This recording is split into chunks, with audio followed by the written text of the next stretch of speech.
bumi di hari-hari ini.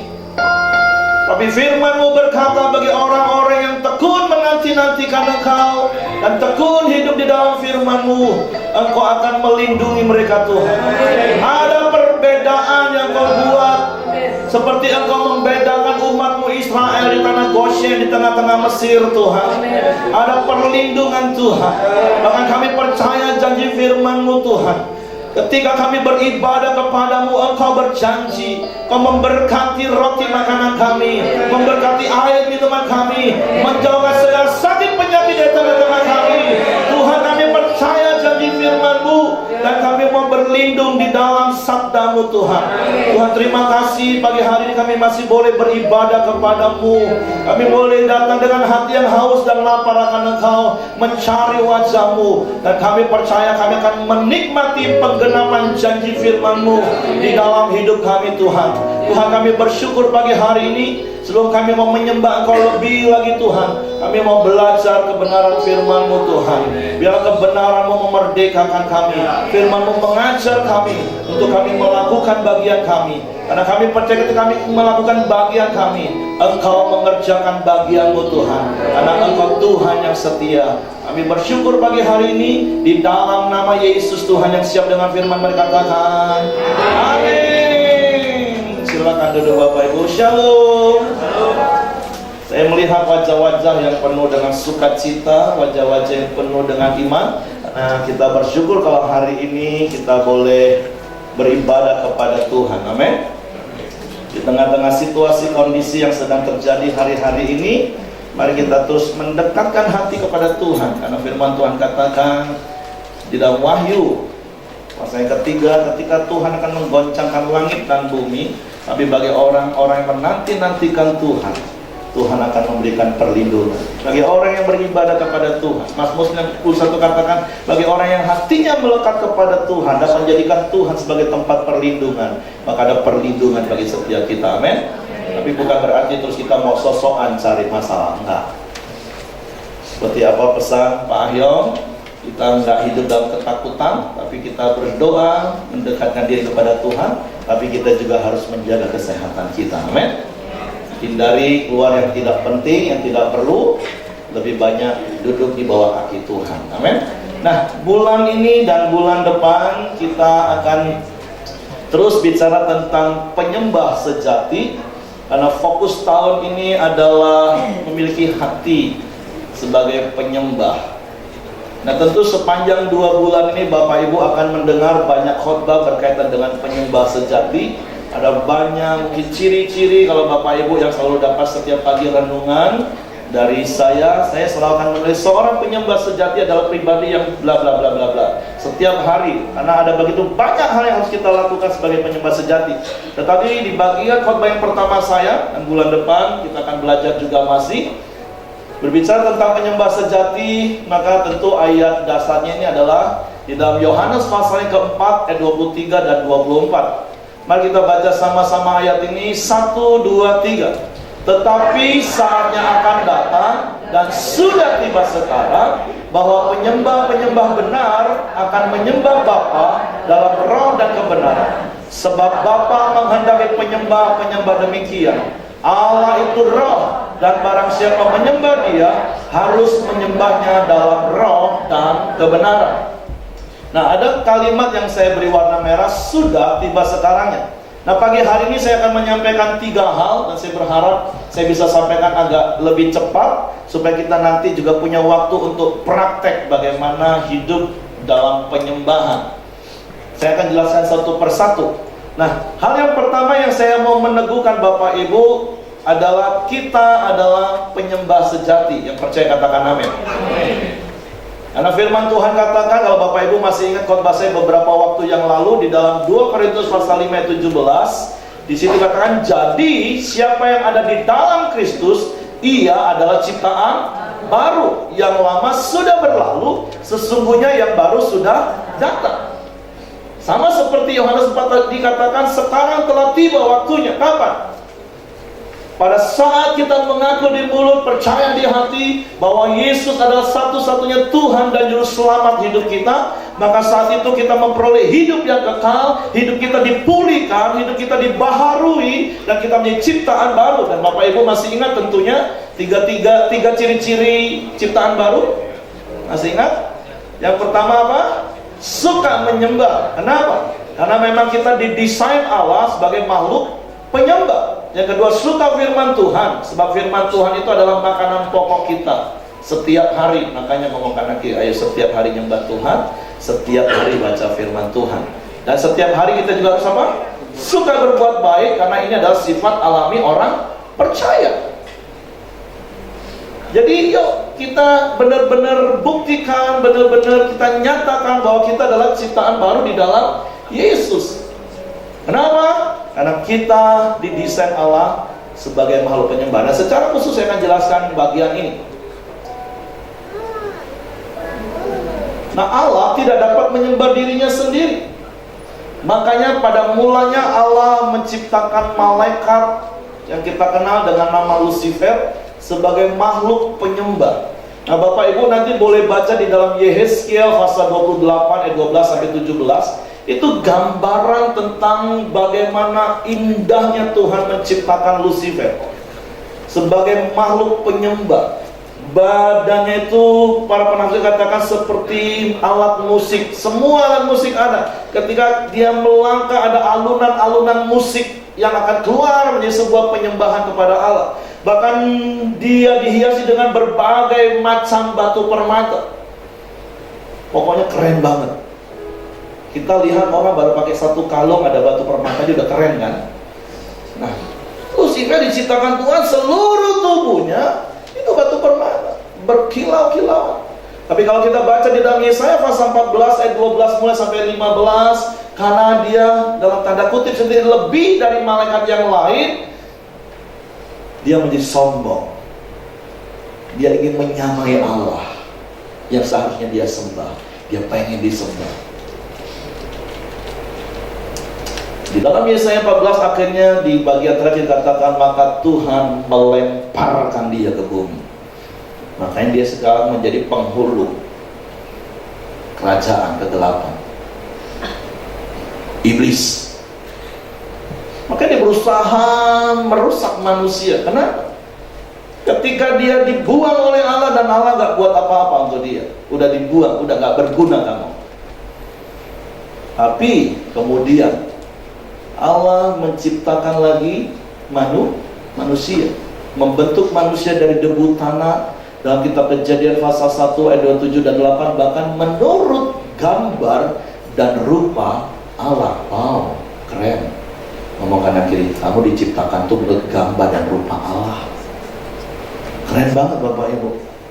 Tapi kenyataannya di dalam Kejadian pasal 3 kemudian manusia juga melakukan pemberontakan. Tuhan ngomong, semua pohon yang ada di taman ini buahnya boleh kamu makan. Tapi tentang pohon pengetahuan yang baik dan jahat dan kehidupan, sekali-kali jangan kamu menyentuh, jangan kamu memakannya. Tapi karena manusia diciptakan juga dengan free will, kehendak bebas.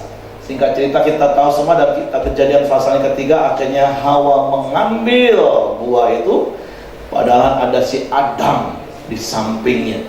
Firman Tuhan katakan bahasa aslinya bahu nempel bahu. Nah, saya tidak bahas itu.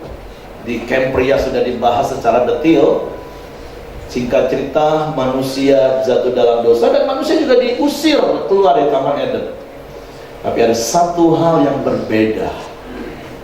Kalau tadi Lucifer Tuhan lempar ke bumi dan Tuhan nggak peduli lagi dengan dia, tapi berbeda dengan yang namanya manusia. 2000 tahun yang lalu Allah turun dalam dunia mencari manusia yang terhilang dalam pribadi Yesus. Dia mati di kayu salib menebus dosa-dosa setiap manusia. Yohanes 1 ayat 29 katakan, lihatlah, karena domba Allah yang memikul dosa semua dunia. Dan ayat-ayat ini Bapak Ibu nanti juga boleh baca, karena ayat-ayat ini sudah saya sampaikan di khotbah saya bulan Januari.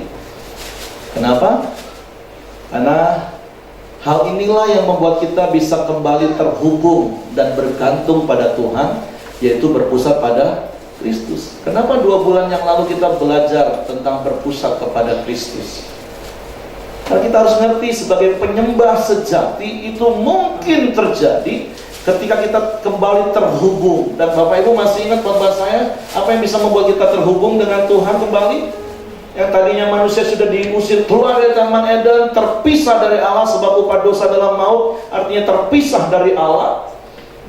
Tapi ketika kita mengaku di mulut, percaya di hati, menerima Yesus sebagai satu-satunya Tuhan dan Juru Selamat, kita bisa terhubung kembali dengan Tuhan. Karena ada anugerah, ada kasih karunia yang Tuhan berikan dalam hidup kita, yang kita terima dengan iman. Dan kemudian kita hidup bergantung pada Tuhan. Jadi penyembah sejati pastilah berpusat pada Kristus. Amin.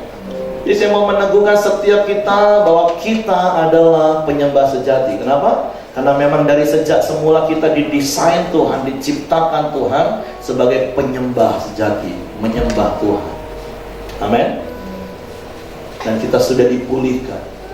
Yesus katakan dalam Yohanes 10 ayat 10, aku datang supaya mereka mempunyai hidup, Zoe. Hidup itu kembali ada dalam hidup kita. Semalam saya ditanya anak saya paling kecil, dan saya terus cerita sama istri saya. Kan sekali lagi kita ini makhluk roh yang punya jiwa dan tinggal dalam tubuh.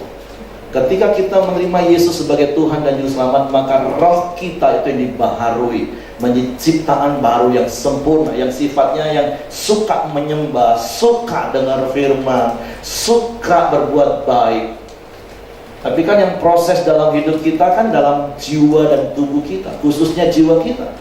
Makanya Paulus kepada jemaat Roma katakan, baharuilah budimu.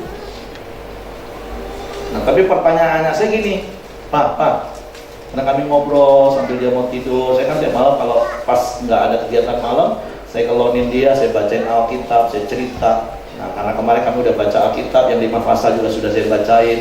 Terus dia minta ceritain tentang masa kecil saya sampai hari ini, saya ceritain. Nah, di ujung cerita tiba-tiba dia tanya gini, Pak, kalau seandainya orang itu buntung, nggak punya tangan tuh, rohnya nggak punya tangan juga nggak ya? Bingung nggak apa pertanyaan seperti itu? Nah, saya bilang roh itu sempurna. Ya soal benar atau salah nanti, tapi itu hikmat Tuhan yang Tuhan kasih. Ya bayangin pertanyaan seperti itu, coba tanya kanan kiri. Kalau kamu ditanya seperti itu bisa jawab nggak? Kan kalau tubuhnya nggak punya tangan, kan dia pernah lihat. Karena beberapa minggu yang lalu gurunya cerita tentang Nick yang nggak punya tangan, nggak punya kaki. Terus dia tanya, rohnya punya tangan nggak ya? Dia bilang, nah roh itu sempurna, amin. Apalagi kita di dalam Yesus. Kita diciptakan sempurna menurut gambar dan rupa Allah. Makanya kemarin ada satu orang juga ngomong sama saya, ih Pak, tambah muda ya. Saya bilang, kan Paulus bilang kepada jemaat Korintus, manusia batinnya kita itu dibaharui dari hari ke sehari. Nah kalau kita urusin manusia roh kita terus, hati kita penuh gembira, nah semakin lama kita akan semakin kelihatan semakin tua. Coba lihat kanan kiri, kan tambah semakin muda kan? Tapi coba kalau kita, sekali lagi nggak salah kita pakai produk anti aging supaya nggak kerut. Walaupun mau seperti apapun, nanti kalau udah 70 tahun saya mungkin juga ada kerut, Bapak Ibu. Tapi kan orang nggak menduga kalau ternyata saya udah 47 tahun. Wah, sekarang tambah seperti kayak anak muda, Pak. Saya ngomong pakai rohmu diurusin, jangan tubuhmu, jiwamu aja yang stres panjang. Beberapa waktu yang lalu, hari-harinya sedang tren reuni. Jadi ada satu jemaat yang ngobrol waktu ketemu reuni, dia tunjukin satu foto.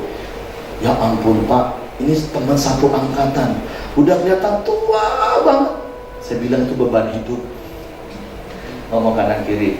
Makanya jangan beban itu dipikul sendiri. Bukankah Yesus bilang, pikul aku yang kupasang supaya bebanku jadi ringan. Oke, kembali kepada poin ini. Nah, saya mau meneguhkan bahwa setiap kita adalah penyembah sejati, amin. Karena memang kita diciptakan Tuhan sebagai penyembah, dan melalui karya salib kita dipulihkan. Kita menjadi ciptaan baru di dalam Yesus. Jadi oleh karya salib kita dipulihkan sebagai penyembah sejati. Sebab itu seharusnya hidup kita menjadi persembahan yang hidup bagi Tuhan. Ini hal yang pertama. Jadi sekali lagi saya mau meneguhkan, setiap kita adalah penyembah sejati di dalam Yesus. Amin. Nah yang kedua, hidup kita adalah penyembahan. Nah tugas utama seorang penyembah sejati adalah menyembah atau membawa persembahan. Jadi kita harus menyembah Tuhan. Sebelum nanti poin yang ketiga saya jelasin, itu yang mau kita praktekin khususnya. Ada satu jemaat tanya, katakan gini, Pak, nanti di surga kita ngapain ya? Coba tanya. Kalau penyembah sejati berarti pekerjaannya apa? Penyembah, pekerjaan utama kan? Kalau pedagang kan pekerjaannya berarti berdagang. Petani kerjanya bertani. Kalau pekebun pekerjaannya juga berkebun. Kalau penyembah pekerjaannya pasti Terus saya ngomong, bosen gak ya nyembah terus? Gimana mau bosen? Karena itu pekerjaan utama kita. Itu adalah destiny kita. Nah makanya perlu dilatih. Tapi berbicara tentang penyembahan, Bapak Ibu, apa yang nanti kita akan praktekkan, saya mau jelaskan di bagian 3, itu kan hanya salah satu bagian dari sebuah penyembahan. Tapi berbicara tentang penyembahan, itu adalah hidup kita. Makanya ada pujian katakan gini, ku tahu hidupku adalah penyembahan. Kau ciptakanku dalam kemuliaan-Mu.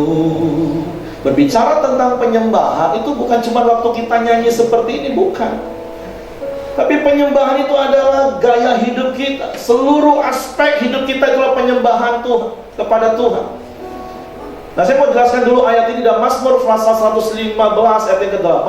Seperti itulah jadinya orang-orang yang membuatnya dan semua orang yang percaya kepadanya. Ini bicara memang tentang orang-orang yang membuat patung. Tapi intinya firman Tuhan katakan, kalau kau menyembah patung, kau menyembah sesuatu, maka kau akan bisa seperti yang kau sembah. Nah makanya kenapa kita harus menyembah Tuhan? Karena kita sama seperti Tuhan, diciptakan menurut gambar dan rupa Allah. Dan ketika kita membangun hidup sebagai penyembah, kita akan semakin lama semakin serupa dengan Kristus. Yang percaya katakan amin.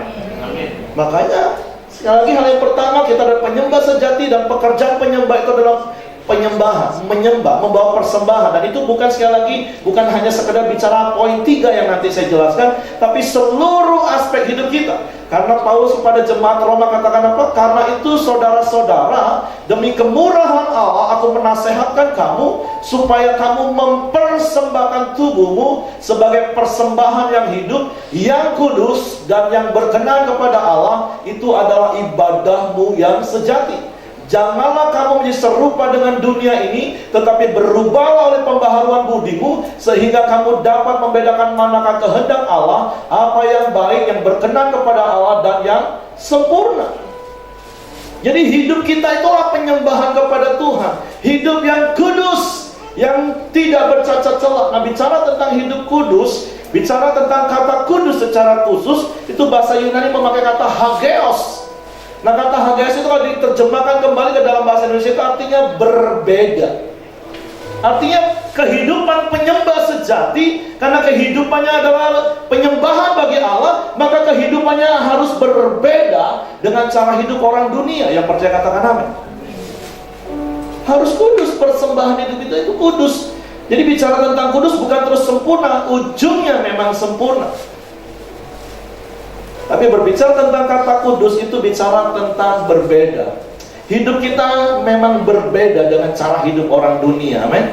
Karena sebagai penyembah sejati dan hidup kita adalah penyembahan, perkataan kita, perbuatan kita, cara hidup kita, cara dagang kita harus beda, harus kudus. Kenapa? Karena hidup kita adalah penyembahan kepada Tuhan. Makanya saya katakan tadi di bagian ayat yang kedua, jangan berubah, jangan sama seperti dunia, tapi berubahlah oleh pembaharuan budi. Yang di awal tadi saya katakan, roh kita sudah sempurna ketika kita mengaku di mulut, percaya di hati bahwa Yesus adalah Tuhan. Tapi masalahnya jiwa kita. Di dalam jiwa kan ada pikiran, kehendak, perasaan. Itu yang sering kali menghalangi roh kita untuk menyembah Tuhan, menghalangi roh kita untuk menikmati kebenaran firman Tuhan, menghalangi roh kita untuk berbuat baik. Makanya firman Tuhan itu yang merubah paradigma kita. Firman Tuhan merubah pola pikir kita. Nah, itu kita harus bangun setiap hari. Karena sekali lagi, karena hidup kita itulah penyembahan, itulah persembahan kepada Tuhan. Jadi bicara tentang penyembah sejati itu bukan cuma kalau lagi kita kumpul nyanyi terus menaikkan pujian, penyembahan, bermazmur. Bukan hanya itu. Itu hanya salah satu bagian. Tapi itu harus dilakukan terus nggak? Harus dilakukan. Jadi oke, Bapak Ibu, yang kedua sudah paham ya bahwa hidup kita adalah penyembahan. Jadi penyembah itu berbicara tentang sikap hati yang diekspresikan di dalam seluruh aspek hidup kita. Jadi ngomong kanan kiri, hidupmu harus berbeda. Karena hidupmu adalah persembahan bagi Tuhan. Amin. Hidupmu harus kudus. Jadi sekali lagi, kata kudus itu bukan bicara sempurna. Makanya banyak orang stres, gimana hidup kudus, Pak? Tapi saya percaya kita akan pasti bisa hidup kudus. Karena Tuhan sudah memberikan apa? Roh Kudus dalam hidup kita. Roh Kudus yang akan memimpin kita kepada seluruh kebenaran firman Tuhan. Roh Kudus yang akan menolong kita, memampukan kita melakukan firman Tuhan. Sehingga seluruh aspek hidup kita menjadi penyembahan kepada Tuhan. Di dalam Galatia pasal 2:20 ayat yang disinggung juga di khotbah Pak Ahyong di bulan Januari. Namun aku hidup, tetapi bukan lagi aku sendiri yang hidup, melainkan Kristus yang hidup di dalam aku. Dan hidupku yang kuhidupi sekarang di dalam daging adalah hidup oleh iman dalam Anak Allah yang telah mengasihi aku dan menyerahkan dirinya untuk aku. Maka di dalam Galatia pasal 5:22, tetapi buah roh ialah kasih, sukacita, damai sejahtera, kesabaran, kemurahan, kebaikan, kesetiaan, kelemah lembutan, penguasaan diri. Tidak ada hukum yang menentang hal-hal itu. Itu harusnya jadi pola hidup orang-orang yang telah ditebus, yang percaya, katakan amin. Karena kita adalah ciptaan baru. Kita adalah penyembah sejati. Dan seluruh aspek hidup kita itu adalah penyembahan. Karena kita punya prinsip, hidupku bukan aku lagi, tapi Kristus. Ada Roh Kudus dalam hidup kita. Dengan buahnya apa saja? Ada kasih, ada sukacita, ada damai sejahtera, ada kesabaran, ada kemurahan, ada kebaikan, ada kesetiaan, kelemah lembutan, penguasaan diri. Nah, hari-hari ini harus benar-benar nyata di tengah-tengah situasi seperti ini. Kita tetap mempunyai kasih kepada sesama. Saya bersyukur jemaat masih boleh hadir, bersukacita memuji Tuhan. Terus hidupnya nggak dipenuhi dengan ketakutan, tapi damai sejahtera. Amin. Hari-hari ini kita harus lebih sabar. Orang bisa lebih sensi hari-hari ini. Amin. Ngomong-ngomong sabar, itulah penyembahan. Amin. Ada kemurahan ketika orang mulai ego nih. Ya kita berdoa nggak sampai terjadi di Jambi, Bapak Ibu ya. Tapi kalaupun sampai terjadi di Jambi, jangan berebut. Saya berharap nggak berebut. Justru kita belajar memberi hari itu ya. Nah, terjadi kan mati mall penuh semua berebut. Apalagi beberapa waktu yang lalu di show, sampai gebuk-gebukan hanya berebut makanan. Ngomong kita harus murah hati. Jangan ikut panik. Terus ada kebaikan, terus kesetiaan, tetap lemah lembut dan menguasai diri. Itulah seluruh aspek hidup kita. Harus ada aliran penyembahan, karena kita adalah penyembah sejati. Nah, yang ketiga, ini yang mau kita praktek. Salah satu ekspresi penyembahan yang harus kita latih dan lakukan terus sampai di gaya hidup adalah di dalam Efesus pasal 5 ayat 19 sampai ayat yang ke-20 berkata seperti ini. Dan berkata-katalah seorang kepada yang lain dalam mazmur, kidung puji-pujian dan nyanyian rohani, bernyanyi dan bersoraklah bagi Tuhan dengan segenap hati. Ucapkanlah syukur senantiasa atas segala sesuatu dalam nama Tuhan kita Yesus Kristus kepada Allah dan Bapa kita. Nah, ini kalau di dalam bahasa Indonesia seperti ini. Tetapi saya lebih setuju dengan bahasa aslinya yang diterjemahkan juga dalam bahasa Inggris di dalam King James, itu lebih pada bahasa aslinya. Di dalam King James katakan seperti ini, walaupun saya nggak jago bahasa Inggris, saya coba ngomong, tapi langsung terjemahan bahasa Indonesianya aja ya.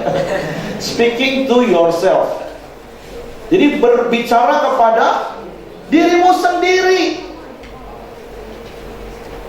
Gimana caranya kita berkata-kata kepada diri kita sendiri? Dalam apa? Dalam mazmur, dalam nyanyian rohani, dan lagu-lagu rohani, menyanyikan dan membuat melodi di hatimu kepada Tuhan. Nah, ini yang harus kita bangun sebagai gaya hidup. Setiap hari, setiap saat kita ngomong kepada diri kita. Dalam bentuk apa? Mazmur. Karena itulah yang akan membuat kita. Kan hari-hari ini ada lagu yang Tuhan ingatkan terus. Zaman sekarang berjagalah, lihat dunia bergelora, kedengaran sini sana banyak kabar menggemparkan, berlindunglah dalam sabda Allah. Zaman sekarang kita sedang gempar Bapak Ibu. Kita dengar banyak kabar. Tadi satu leader juga ngomong, kalau kita buka TV hari ini semua beritanya seperti itu. Nggak salah buka TV supaya kita bisa berjaga-jaga, tapi jangan gara-gara buka TV terus kita jadi terintimidasi dan hidup dalam ketakutan. Sekali lagi ingat apa yang saya pernah sampaikan, hidup diserang rasa khawatir itu normal, tapi hidup dalam kekhawatiran itu abnormal. Diserang rasa takut hari ini itu normal Bapak Ibu, kita masih manusia. Tapi kalau engkau hidup di dalam ketakutan itu abnormal. Itu hanya menunjukkan kalau kita nggak percaya kepada Tuhan. Nah, gimana caranya sebagai penyembah sejati secara khusus dalam konteks supaya kita menjadi pribadi yang kuat di tengah-tengah situasi yang sedang mencekam hari-hari ini? Katakan, berbicara kepada dirimu sendiri dalam mazmur, dalam nyanyian rohani dan lagu-lagu rohani, menyanyikan dan membuat melodi di hatimu kepada Tuhan. Itu yang harus kita bangun setiap hari. Semalam waktu saya ngobrol dengan anak yang di Bali, telepon, saya tanya, gimana Bali nak? It's okay. Walaupun minggu lalu, beberapa waktu yang lalu, ya ini ungkapan hati anak saya karena dia anak muda saya pikir ya, minggu lalu. Tapi kan kita sudah sepakat, seperti apa yang Pak Ahil katakan, kita nggak usah takut, kita berdoa, kita beribadah selama masih Tuhan izinkan. Terus kalau ada yang mau salaman, boleh salaman. Yang nggak mau salaman juga nggak apa-apa.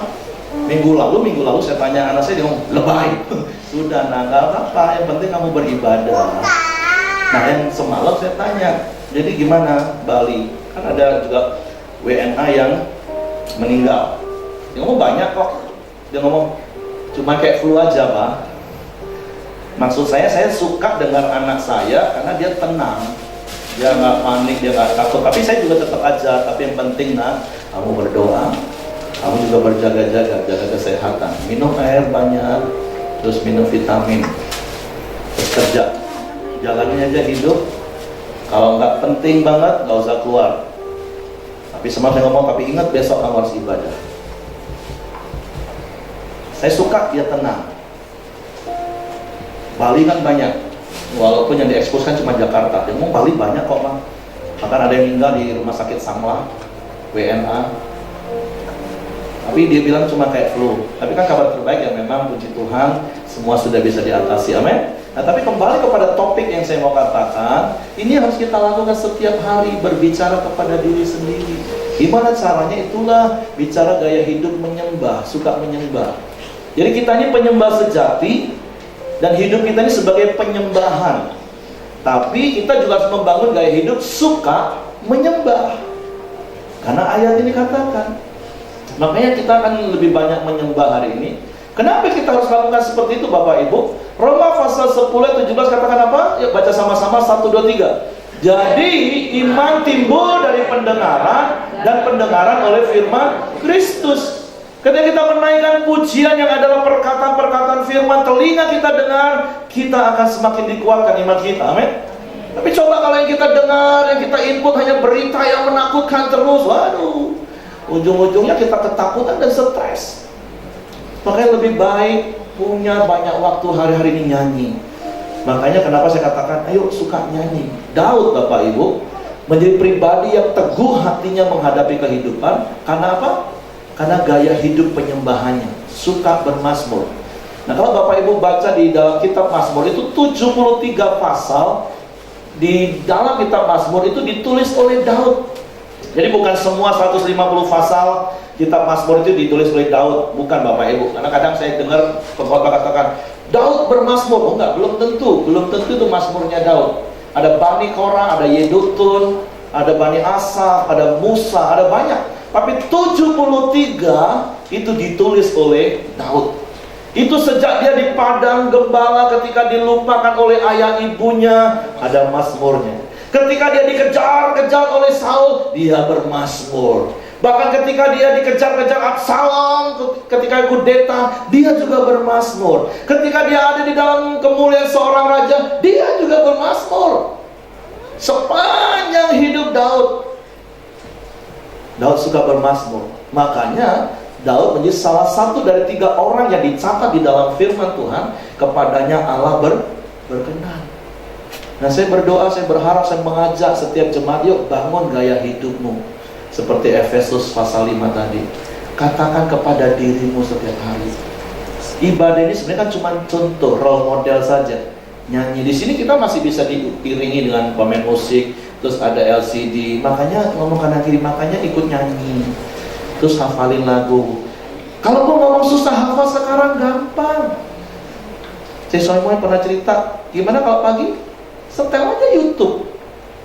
Mau nyanyi lagu apa, setel YouTube, terus screenshot lagu yang mau kita nyanyiin. Jadi nggak ada alasan nggak hafal lagu, Pak. Kalau Pak Heri kan banyak bisa hafal lagu. Ngomong dikit keluar lagu, ngomong dikit keluar lagu. Nggak ada alasan untuk kita nggak bisa ngomong dengan diri kita dalam doa pujian penyembahan setiap hari. Amin. Itu dibangun gaya hidup menyembah Tuhan. Bahkan di dalam Efesus tadi, kalaupun nggak ada musik, kami juga pagi kalau doa juga nggak pakai musik. Walaupun saya punya gitar, saya bisa main gitar, saya nggak pakai. Karena di Efesus tadi bagian terakhir apa? Making melody in your heart. Tanpa ada iringan musik, sebenarnya kata-kata kita ini aja udah bernada, Bapak Ibu. Bisa nyanyi, bisa nyembah Tuhan. Tapi intinya adalah setiap perkataan yang kita keluarkan, kita ngomong sama Tuhan, Engkaulah kekuatanku, tempat perlindunganku, di saat badai menerpa, aku tak akan goyah. Amin. Ada banyak lagu yang diangkat, digubah dari ayat-ayat firman Tuhan. Nyanyiin setiap hari. Bukan berarti terus ngurung diri. Kalau memang mau ambil waktu retret 1 hari di kamar, hanya dengar lagu, nyembah Tuhan, itu bagus. Oke, gak apa-apa Ibu. Tapi bukan berarti hanya momen-momen itu. Bahkan sepanjang hari ketika naik kendaraan, engkau bisa nyanyi. Kekuatan di hidupku, ku dapat dalam Yesus. Daripada kau dengerin lagu rohana, Bapak Ibu, saya nggak anti lagu rohana. Saya masih ingat lagu-lagu tahun 80-an, waktu itu saya ikut nyanyi. Tapi sejak jadi hamba Tuhan, saya nggak pernah lagi mau nyanyi lagu-lagu itu. Bukan nggak boleh, bukan. Tapi apa manfaatnya untuk kita? Nggak ada faedahnya, nggak ada. Nanti ini sakitnya tuh di sini, oh tambah sakit hatinya. Aduh. Coba lah nyanyi. Hatiku tenang berada dekatmu, Kaulah kawan hidupku. Amin. Gak hafal lagu Pak, tinggal cari di YouTube banyak. Gak bisa main musik, buka YouTube pagi, ikuti nyanyi, nyembah. Karena kau sedang berkata-kata kepada dirimu. Amin. Dan iman itu timbul dari pendengaran akan firman. Nah, hari Minggu itu kan cuma role model. Ibadah Minggu itu cuma role model. kita nyanyi sama-sama, habis itu kita belajar firman. Makanya ibadah di gereja itu hanya role model untuk salah satu gaya hidup yang harus kita bangun menjadi kebiasaan setiap hari, yaitu bernyanyi, bermazmur, 4M, itulah ibadah.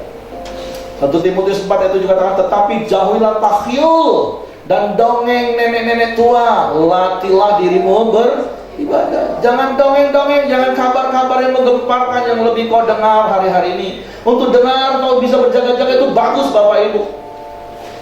Tapi Tuhan mau lebih baik kau melatih dirimu untuk ibadah hari ini. Engkau nyanyi menyembah Tuhan bukan cuma hari Minggu di gereja, tapi setiap hari, setiap saat, karena engkau adalah penyembah sejati yang percaya, katakan amin. Hidupmu adalah penyembahan, dan salah satu gaya hidup yang harus kita bangun adalah gaya hidup suka menyembah. Bukan saja kita ngomong dengan Tuhan, tapi kita juga sedang ngomong dengan jiwa kita. Hai jiwaku, mengapa kau gelisah? Percayalah kepada Allah. Jadi come on, Bapak Ibu bangun gaya hidup nyanyi. Gak ada alasan gak bisa nyanyi. Pak saya fales. Emangnya Tuhan mikirin lu fales atau enggak? Enggak. Karena Tuhan tidak mencari penyembahan, tapi Tuhan mau konsen dengan para penyembah itu sendiri. Amin. Dimanapun, kapanpun, gak peduli mau fales.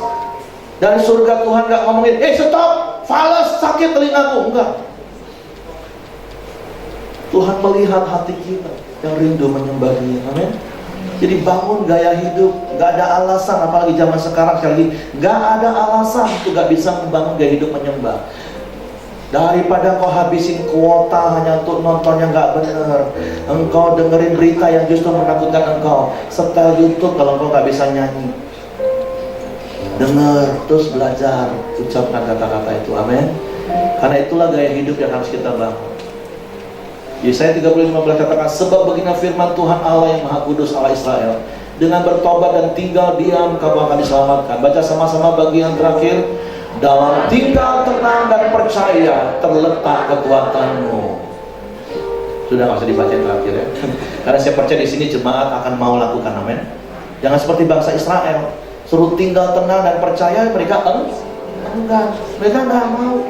Tapi saya percaya saya sedang berdiri di depan jemaat yang pasti mau melakukan apa yang firman Tuhan ajarkan. Amin. Ada satu lagu yang saya katakan tadi, yuk kita nyanyikan lagu ini. Zaman sekarang, kunci C atau A. Zaman sekarang. Sedang singer WL main musik. Lihat dunia bergelora.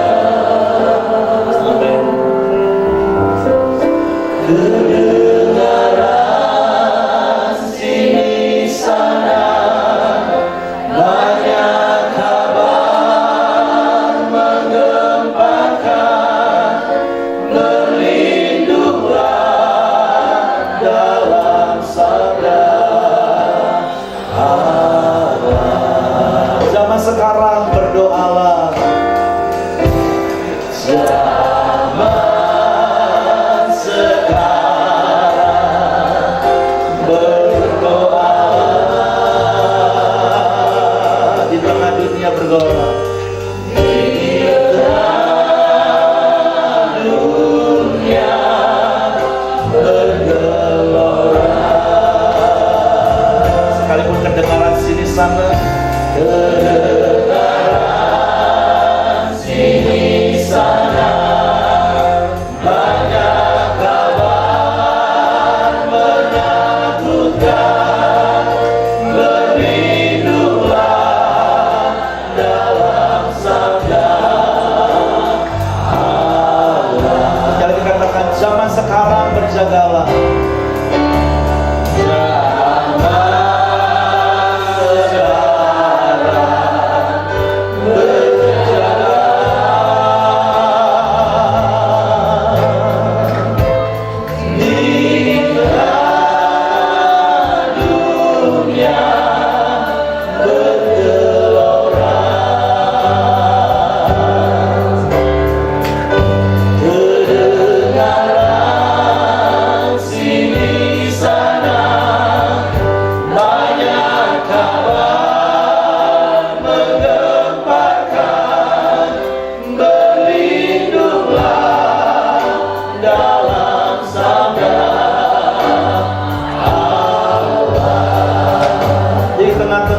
dunia yang sedang gempar hari-hari ini, di tengah-tengah ada banyak kabar yang menakutkan.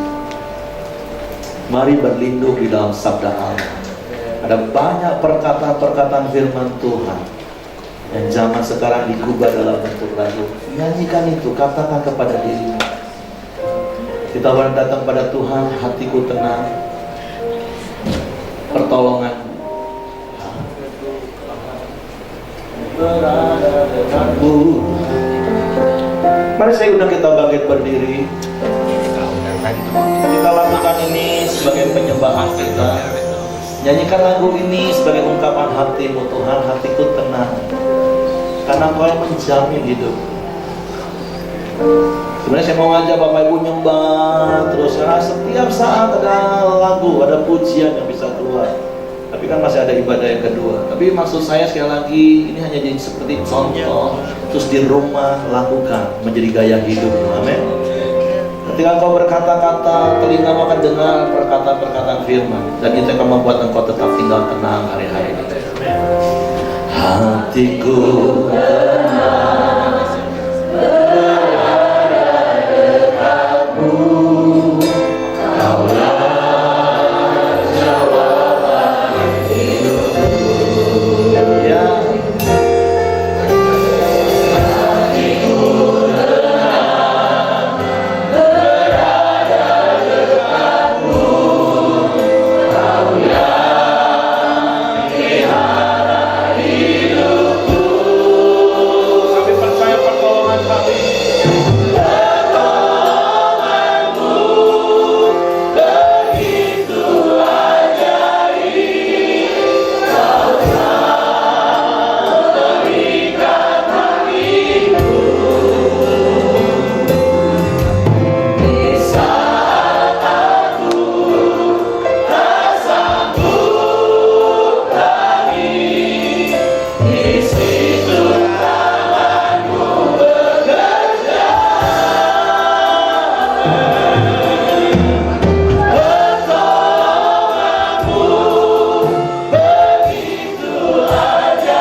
Tinggal tenang hari-hari ini Tuhan.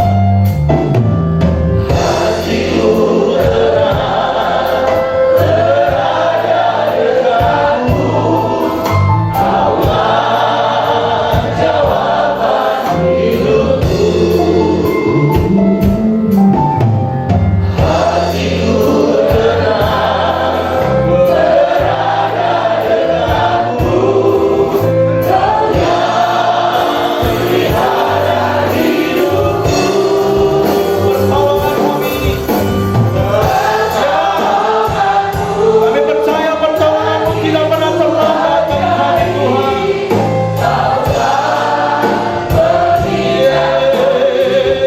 Yesus, Yesus, Yesus.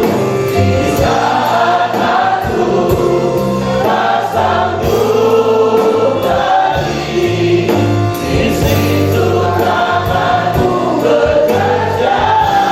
Pertolongan-Mu Tuhan.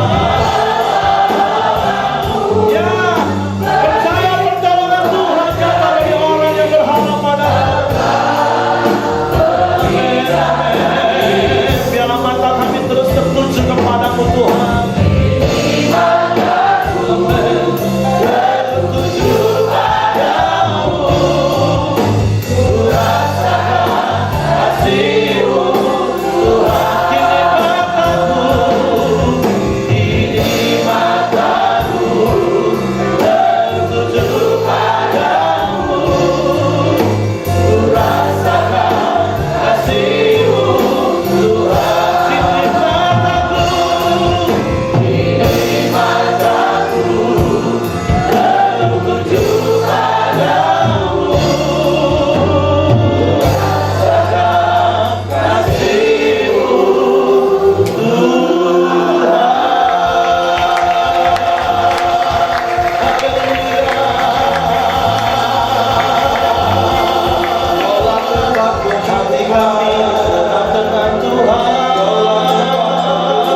kami percaya kasih yang sempurna itu telah kami terima.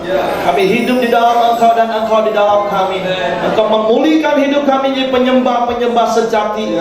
Biarlah hidup kami menjadi penyembahan yang berkenan kepadamu, dan kami membangun gaya hidup yang suka menyembah. Karena kami percaya kita kami menyembah Engkau. Setiap perkataan-perkataan yang kami ucapkan mengagungkan Engkau, itu akan menguatkan iman kami, Tuhan.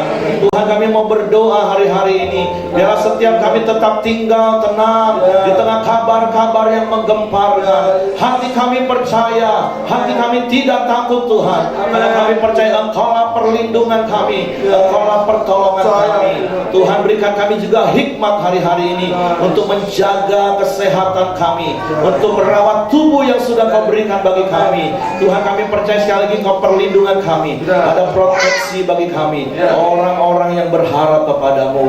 Kami bersyukur Tuhan, di dalam nama Yesus Tuhan. Sama-sama mereka katakan amin. Puji Tuhan. Silakan duduk.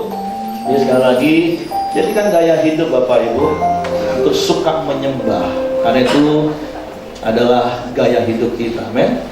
Jadi sekali lagi, banyak dengar lagu, belajar lagu, nyanyi, karena iman itu timbul dari pendengaran akan firman. Amin. Jadi ngomongkan nanti, yuk suka nyembah, yuk nyanyi. Daripada lagu-lagu dunia, lebih baik lagu-lagu rohani, lagu gereja. Amin. Oke, kita akan dengarkan beberapa multimedia.